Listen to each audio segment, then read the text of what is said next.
प्यारी सत्संग जी, प्यार से कहना धन्यकार जी।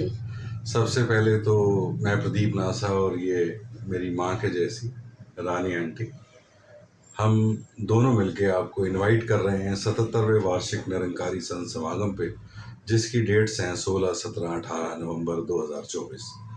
तो अगर कोई नहीं आया है तो प्लीज़ अभी भी मौका है, वक्त है, टिकट्स अपनी करा लीजिए।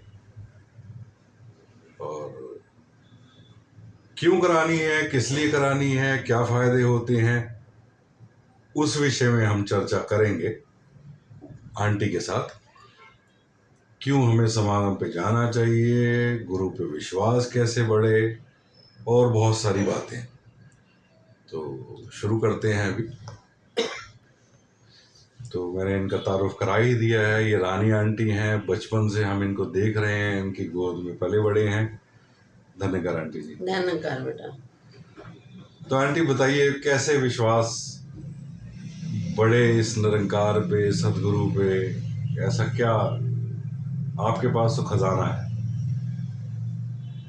तो कुछ अपनी ही बातें बता दीजिए जिससे हम बच्चों का विश्वास जो है इस निरंकार पे, सदगुरु पे जो है और बढ़ जाए।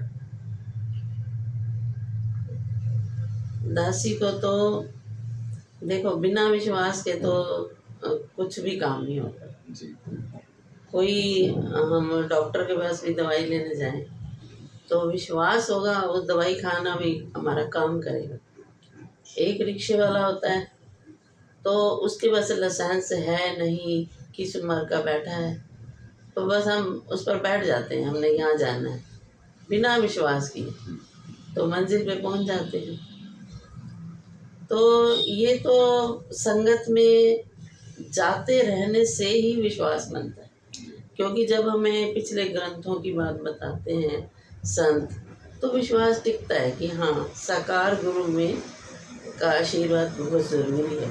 क्योंकि हर युग में हम देखें कि साकार ने ही, जैसे कहते हैं ना, कोई अगर बोले कि ऐसे इसकी व्याख्या गाई जा सकती है, नहीं, क्योंकि गाकर किसी ने प्रभु नहीं पाया, पाकर प्रभु को गाया है, पाकर जिसने भी गाया वो सार्थक कहलाया।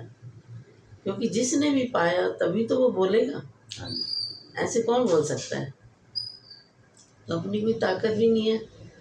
मैं अपना एक ज़िंदगी का एक अनुभव जो मेरे साथ बीता विश्वास का, वो ही बताऊं। तो सबसे पहले विश्वास की ये बात है कि हमें, जैसे कहते हैं कि आने ना दीजिए इस दिल में शक सुबह, ये मर्ज ला इलाज है, इसकी दवा नहीं, शक की कोई दवा नहीं। तो ये शक सुबह जब हम करते हैं तो अपने ही जो वो लम्हा होती है ना, वो क्षण, वो हम अपने ही बेचैनी अशांति वाले कर लेते हैं, सुकून खो देते हैं और अपना ही खो देते हैं कुछ। तो दासी के साथ, अपने साथ ही ऐसा एक हुआ कि 30 साल पहले की बात है ये, कि दासी का प्रोफेशनल बहुत डाउन था, कि महापुरुष कोई भी काम करते थे, हर काम में घाटा पड़ा, हर काम में लॉस हो जाना। तो इतनी लगन थी प्रभु के प्रति कि जैसे सुबह संगत, शाम संगत, जब इस निरंकार का पता चला कि इसको देख लिया और इसके संतों का संग किया, राज गिरधर जी का, हाँ। और जब उन्होंने इसकी बहुत नज़दीकी बताई कि बेटा कुछ भी सोचती थी कि अपनी कोई बात घर की कहने जाऊं, आरसी कपूर जी को भी, इनको भी, तो इन्होंने हर बार यही बोला, मैं से सुना कुछ नहीं। कहते बेटा आप सुबह सिमरन पे बैठा कर। मैं सुबह इसलिए कहते हैं हम कि ये नहीं कि इसमें कोई भैं बोले कि हमने ये टाइम फिक्स है, माइंड एक शांत होता है, सोरा एक माइंड शांत रहता है। और सारा दिन बच्चों की उठते हैं, जैसे आप 6 बजे स्कूल जाते हैं तो आप 5 बजे उठते हो, तो आधा पौना घंटा पहले उठ जाओ बस, जिसमें शांति ही शांति है। कोई वो नहीं तुझे इसने जाना है उसने जाना है, भाग दौड़े, सिर्फ इसलिए बताया कि सारा दिन फिर काम कोई आता रहता है जाता है, सिर्फ इसलिए कि जैसे खाने के लिए टाइम निकालते हैं, नहाने के लिए टाइम निकालते हैं, तो इस आत्मा के लिए भी टाइम निकालो, इसको भी भोजन चाहिए। तो जब उनका अगर वचन मान लिया तो वो सुखी हो गए। जैसे कहते हैं बीज डाला, पौधा जब पानी देते रहते हैं, जब उसमें से अंकुरित होता है तभी तो पता चलता है हाँ वो बीज डाला था। तो इसका भी बाद में पता चला कि वो इसमें तो मैंने तो ऐसे ही ज्ञान तो ले लिया था, सिर्फ गीत बोल के आ जाती हूँ, सिर्फ गई संगत पे आ गई, गीत बोला बस, अगर कोई कहानी पढ़ ली वो सुना दी, बस यहाँ तक थी। और जैसे संतों का संग मिला, इस सिमरन का असली जब रूप देखा, जब देखा कि हाँ बिल्कुल वही ज्ञान ये दिया था हीरा, वो उसकी तरफ तो मैं देख ही नहीं रही थी। तो फिर लगा कि हाँ चलो संगत भी काम ही तो आई, सत्संग सेवा सिमरन तीनों का एक बराबर। फिर ये सिमरन के द्वारा ये पता चला कि सत्संग सेवा सिमरन एक ही रूप, निरंकार सत्संग और साकार, ये तीनों एक ही। कि जब हम सत्संग में जाते हैं तो कहते हैं सिमरन करो, निरंकार का सिमरन करो। जब निरंकार का सिमरन करते हैं वो कहते हैं जो सतगुरु कह रहे हैं वही करो। तो ये तीनों लगा कि तीनों अच्छा, का एक समय आपका ऐसा भी आया था कि जब एक वो बैराग वाली स्थिति आ गई थी, मुझे ध्यान है। हाँ, तो उसके विषय में कुछ बताएं, वो क्या था? बहुत वो विराग तो बहुत ही, बस वो कहते हैं ना जैसे गूंगा गुड़ का स्वाद नहीं बता सकता। हाँ जी। ये वो आनंद है, ये तो हर कोई, जैसे आप रोटी खाओगे तो आपका पेट भरेगा, तो आप बताओगे हाँ ये ना भिंडी का स्वाद कैसा था। हम भी नहाया, जैसे कहते हैं ना कि पैदल जाएंगे कितना रास्ता है तभी तो बता पाएंगे, पानी नहाएंगे ठंडा है या गर्म है तभी बता पाएंगे। अच्छा, वो जो स्थिति जो आई, वो वाली बैराग वाली परम आनंद वाली जिसको हम कहते हैं, तो वो सिमरन से आई? सिमरन से। और ये जो प्रोफेशनल, ये जो जैसे कहते हैं ना कुछ लेके कुछ देता है, लेकिन देता इतना है कि उसका अंदाजा नहीं है। हाँ जी, वो फिर हम उसको किसी के आगे कहेंगे ना कि ऐसे होता है, लेकिन कई इंसान तो उस अनुभव से ही सीख जाते हैं, तो अपना वो सफ़र बहुत आसान कर लेते हैं। लेकिन कोई कहेगा नहीं हम भी ऐसा करके ही देखेंगे, तो फिर वो अपने सफ़र को लंबा कर लेते हैं। तो तभी तो कहते हैं गुरु के वचन में वरदान होता है, तो गुरु सुखी करना चाहता। अगर गुरु ने कहा कि निंदा ईर्ष्या चुगली नहीं करनी, तो मैंने मुख से तो बोल दिया नहीं करूँगी, लेकिन फिर कहीं ना कहीं मैं वहाँ पर चूक जाती, तो वो फिर अपने दिन कभी मर रही हूँ कभी जी रही हूँ, कभी मर रही हूँ कभी जी रही हूँ, ये हो रहा था। लेकिन एक विराग वाली जो अवस्था आई थी ना, उसमें तो समझ लो सबसे पहले तो अपनी कमियां दिखने लगी, मैं कहाँ पर गलत थी। और जब गलती दिखी तो हर एक से ऐसे लग रहा था इससे भी माफ़ी मांग लूँ, इससे भी माफ़ी मांग लूँ। ये सब में इसी का नूर है, सब में इसी का नूर है। तो हर एक से जैसे ना सबसे पहले तो स्वभाव में चेंज आया, स्वभाव में, कि हर एक से जैसे अपने आप ही निकलने लगा।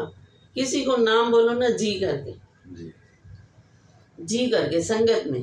तो एक दिन मामी जी कह रहे थे ये क्या पम्मी जी सुषमा जी ये क्यों बोलते हैं, तो वो जी जो है ना पता नहीं कब निकला और कैसे निकला कि घर में निकलने लगा, सब जगह निकलने लगा। तो विश्वास वाली बात तो वही विराग ऐसे उठा कि जैसे संगत में सुनकर आई गुरु के वचन को, जैसे भाई हमें घर से ही भक्ति शुरू करनी चाहिए। चरनामत का सुना जैसे बाबा गुरबचन सिंह जी का, तो मैंने घर में ना एक दिन महापुरुषों को बोला कि बच्चों को बिठाया, सबसे पहले बच्चों को बिठाया, महापुरुषों को बिठाया कि मैंने आपका चरनामत बनाना है। पहले चरनामत नहीं बोला, पहले मैंने ये बोला बेटे मुझे आपसे ना कुछ चाहिए। अच्छा, तो आप दे दोगे? तो कहते हैं मम्मी होगा तो हम ज़रूर देंगे। अच्छा, तो मैंने कहा आपको ना नीचे भी नहीं उतरना पड़ेगा, यहीं बैठे बैठे दे सकते हो। तो उन्होंने बोला बच्चे साक्षी हैं, अब भी छोटे थे तब। हाँ जी, हाँ जी। तो वो कहने लगे ठीक है, अगर हमें नीचे नहीं उतरना तो हम देंगे। तो मैंने कहा मुझे ना आपका चरनामत बनाना। तो बच्चे चुप हो गए। मैंने उनका चरनामत बनाया। तो बड़ा श्रद्धा और प्यार से उस चरनामत को मैंने पिया।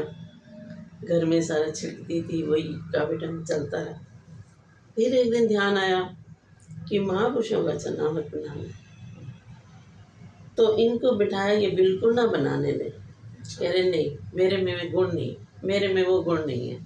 नहीं बनाने दिया और कहने लगे ये चरनामत ना तूने अगर बनाना है आपने, तो वो धोबन रहते हैं ना, जो संगत पे आती है, राजा गणा रहती थी, तो उनका बना के भी। मैंने कहा ठीक है जी। इन्होंने जैसे बोला, अब मुझे ये लगा कि मैं काम कर लूँ, फटाफट जाऊँ उस बहन के पास। कोई मन में संशय, तो ये तो खत्म कब हुआ संशय, वो भी मैं आपको बताऊंगी। तो काम खत्म होने के वजह तो ऐसे नाचती रहती थी, इतना विराग, इतना वो, मतलब कि कब वो काम खत्म हो और मैं चरनामत बनाने जाऊं।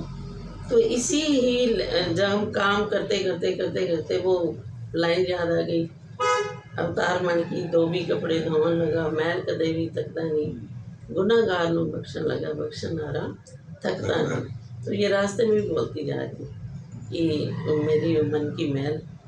और महापुरुषो आप समझोगे, जैसे ही मैं उस बहन के घर गई, तो जैसे ही मैंने बोला मैंने आपका चरनामत बनाना, उन्होंने एक बार भी नहीं बोला कि आ जा बना लो महापुरुषो। हैरान थी कि महापुरुष, जैसे कई बार महापुरुषों ने तो आनाकानी करी, बच्चों को भी मैंने बिठा के बनाया। ठीक है जी, जैसे ही बैठी बहन सिमरन कराया, प्रदीप जी आप मानोगे नहीं, ऐसे लग रहा था कि जैसे मैं चरनामत बनाती जा रही हूँ, सतगुरु बैठे हैं, आशीर्वाद दे रहे हैं, और चरनामत वो केवट वाला मेरे पास सीन आ गया। बिल्कुल वो चरनामत बना रही हूँ और मुझे ऊपर हाथ रखा हुआ है, आशीर्वाद दे रहे हैं। और जैसे ही मैं वो पीती गई, तो समझ लो बिल्कुल वही धोबी वाला हिसाब हो गया कि जैसे कपड़े से मैल उतर जाती है ना, तो वो मेरे अंतर मन की कोने कोने के जाले भी उतर, जैसे साफ सुथरी होती चली जा रही। चलती थी दुनिया में, ऐसे लगता था कि ये मेरे से अलग है, मैं अलग हूँ। देखो ये स्थिति आ गई।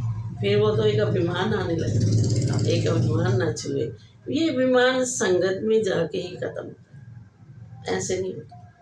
जैसे अकेले घर में बैठेंगे, मैं कुछ भी सोच सकती हूँ, मैं सिमरन करती हूँ, मैं संगत पे जाती हूँ, मेरे पास ही ज्ञान है, तो अभिमान छूने लगता है। जैसे इससे दूर रहने के लिए हमें सत्संग बहुत जरूरी है। सेवा जो है हमारा अभिमान तोड़ती है। और चलो अब एक और विषय पे आती हूँ, यही शक सुबह का। ऐसे ही एक बार, जैसे ये महापुरुषों का काम नहीं था, तो दासी सिलाई भी करती थी। तो एक दिन ऋषि कमल जी आए 5 नंबर भवन, अभी शेड थे वहाँ पर। तो राज गिरधा जी साथ बैठे थे।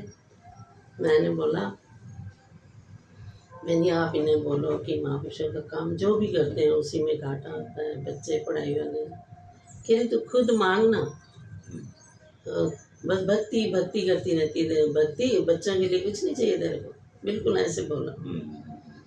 खुद मांग खड़ी हो। मैं कही मुझे मांगने नहीं आता, क्योंकि उन्होंने शुरू से ये बताया था कि निरंकार से जो मांगना है खुदा से मांगो, क्या मांगते हो इधर उधर। वो एक शब्द भी बोला करते थे, हाँ, जो मांगे ठाकुर अपने से सोई सोई देवे। राजगिर जी भी कहते थे, अम्मा देती, बाबे देती, रब देती, कहीं ना देती, ये सब ध्यान है, बिल्कुल ये बात बोलते हैं। तो कहते तो खुद जाओ। नहीं, मैंने कहा नहीं बहन जी आप साथ चले। जब वो साथ चले तो उन्होंने बोला कि ऐसे बहन जी को भी कारोबार में तरक्की दो, महापुरुषों का काम। तो ऋषि कमल जी कहने लगे, बेटा बिल्डिंग वन कटवाते हो? तो मैंने कहा हाँ जी। उस टाइम 50 रुपये कटवाते हैं पैसे, कहते डबल कर दो। मेरा ना जैसे चेहरे के हाव भाव हाँ कि इधर भाई उधर हो एकदम से कैसे डबल कर दिए है। ये हाँ डबल कर दिए। पहले तो एक तो मेरे पास है ही मैं नहीं, पहले नहीं कम वो ही ऊपर से कह दे कि और डबल कर दो। डबल कर दो। और हाँ मैं तो ये सोच के गई थी कोई चमत्कार हाँ कुछ हो हाँ। जाएगा, अभी अभी कुछ कहेंगे तो वो हो जाएगा। तो उन्होंने बोल दिया डबल कर दो। अब मेरे प्रदीप जी मन में संशय तो रहा, जी जी लेकिन मैंने डबल कर दिया। तो संशय रहा मेरे मन में कि इन्होंने ठीक नहीं किया है, महापुरुष तो बस पैसों के लिए कह देते हैं डबल कर दो। ये जब पहले ही मैंने बताया फाइनेंशियल ठीक नहीं, हाँ तो डबल कर दिया। तो चलो संशय था, संगत भी जाती रही, संशय दूर नहीं हो रहा था मेरा। गुरु पे विश्वास हो गया कि ये जो करते हैं ठीक करते हैं मेरे लिए। लेकिन ये संशय जैसे जैसे पड़ाव आते हैं ना, हाँ जी तो ऐसे लगता है कि जैसे कुछ सिखाने के लिए मुझे ये पड़ाव आया, हाँ ताकि जैसे जैसे कहते हैं अब एक 10वीं का पढ़ बैठा है, उसके आगे 12वीं का बच्चा आके बैठ जाएगी, ये सवाल दो, वो नहीं बता पाएगा। तो ये अनुभव के बगैर हम कहीं भी नहीं।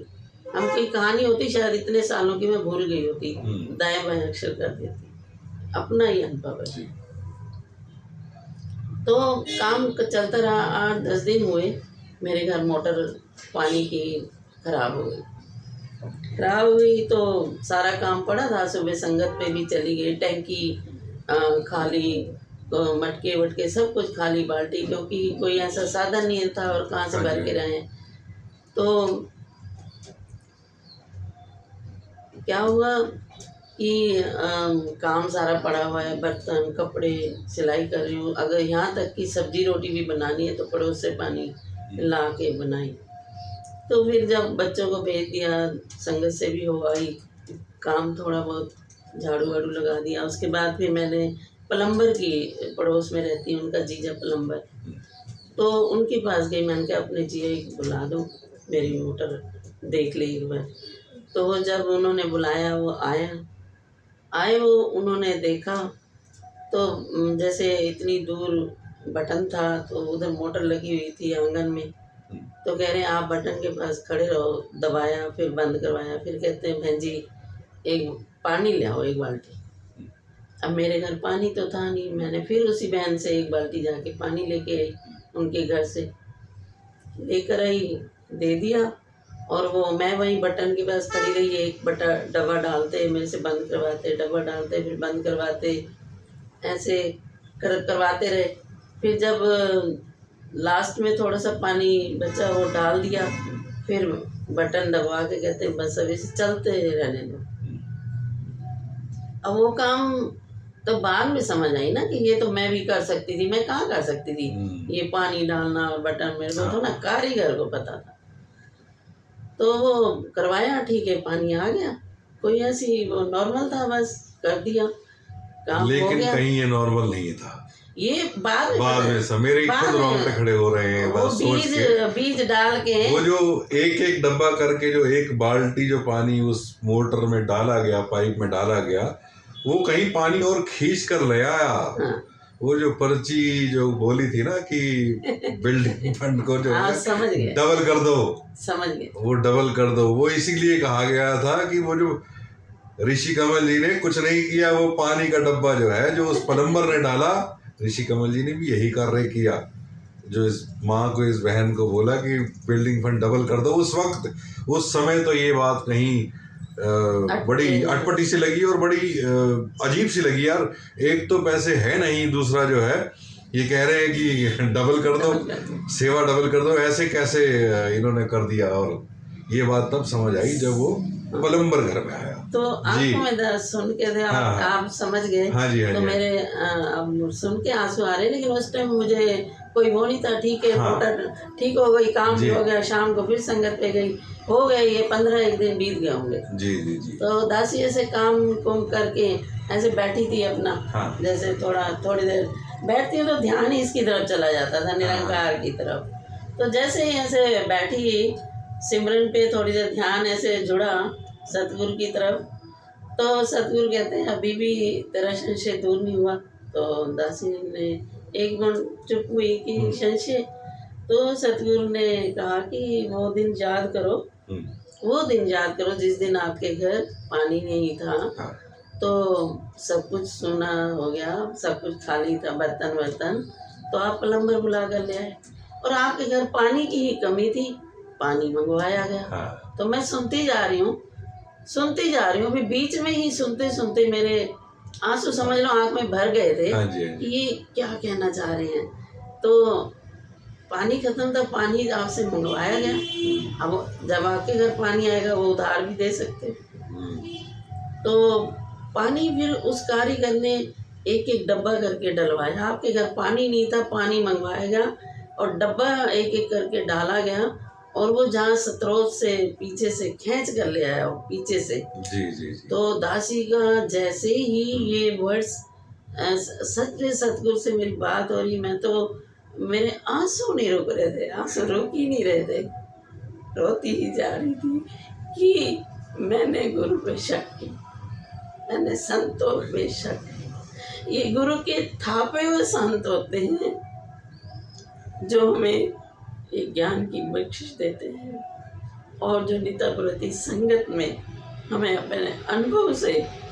तो मैंने अगर वो शक ना किया होता, उस अनुभव से ही मैं सीख लेती, तो जितना ये लंबा समय था संशय से दूर रहती, बेचैनी ना रहती, अशांति ना रहती, सुकून से रहती मैं।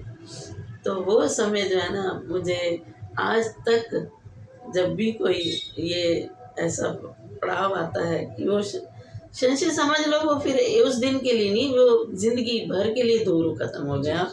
जिंदगी भर के लिए प्रभु ने, सतगुरु ने मेरे पर कृपा करी कि मैंने संतों पे शक किया, गुरु पे शक किया। तो संतों कभी भी गुरु पे शक सुबह मत करना। जो गुरु आके वो कुछ करना, सेव कमाना सीखी है।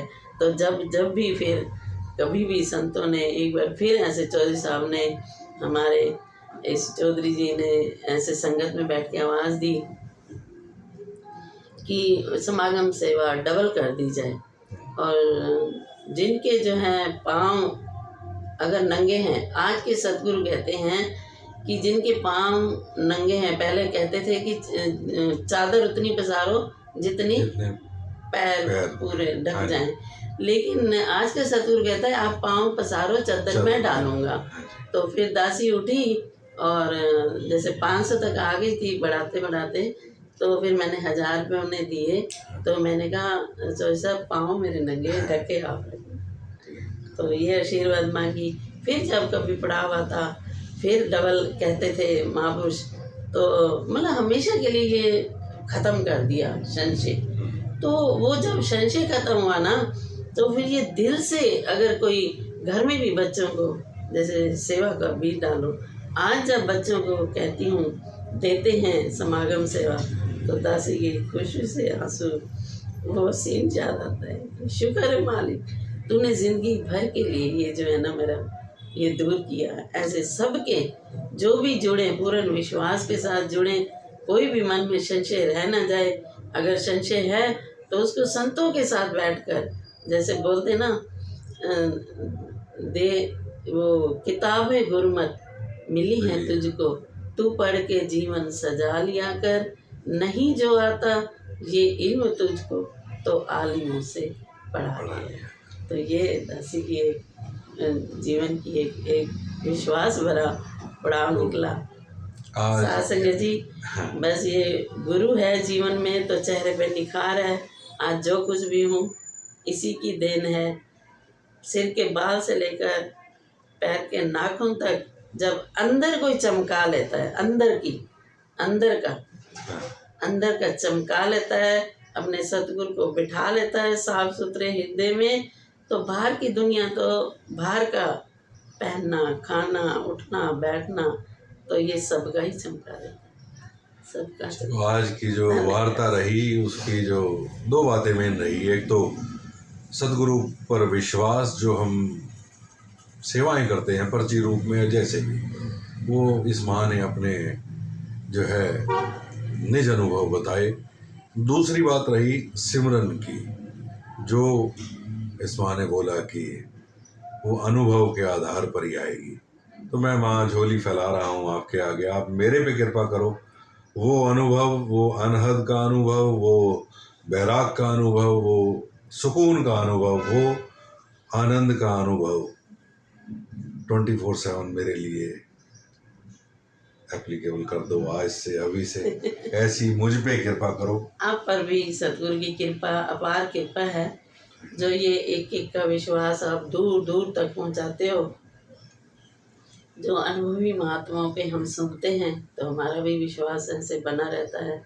तो ये बहुत ज़रूरी है। कई बार ऐसा होता है, जैसे सतगुरु माता जी ने बोला अभी पीछे कि किसी महात्मा ने अपने हाथ पकड़ के मेरे सर पे रख दिए, तो मेरे हाथ में जादू नहीं है, कर्म करना पड़ेगा। जैसे मैंने बोला, प्रदीप जी मुझे आशीर्वाद दो कि मैं बस अड्डे तक ठीक ठाक पहुंच जाऊं, तो आपने मुझे आशीर्वाद दे दिया। अब मैं मुख से भी बोल बैठी हूँ, लेकिन कर्म फिर मुझे करना पड़ेगा। अब मैं घर में बैठी हूँ, एक कदम भी घर से बाहर नहीं निकल रही, दरवाज़ा भी नहीं खोला, पैदल भी वहाँ तक नहीं गई, तो कैसे मैं पहुँचूंगी? तो कर्म करना पड़ेगा। मुख से तो सतगुरु ने बुलवाया, जी। आशीर्वाद भी सतगुरु ने दिया। अब ये हम बोले कि कर्म भी सतगुरु करवाएंगे, कदम कोशिश करना। इसलिए उद्यमी संतों का संग करते रहेंगे तो ये आसान हो जाएगा सब। जी। धन्यवाद। सत्संग जी प्यार से कहना धन्यवाद जी, जैसा संग वैसा रंग। तो संग सही बात है, और धीरे धीरे इस माँ ने आशीर्वाद दे दिया है।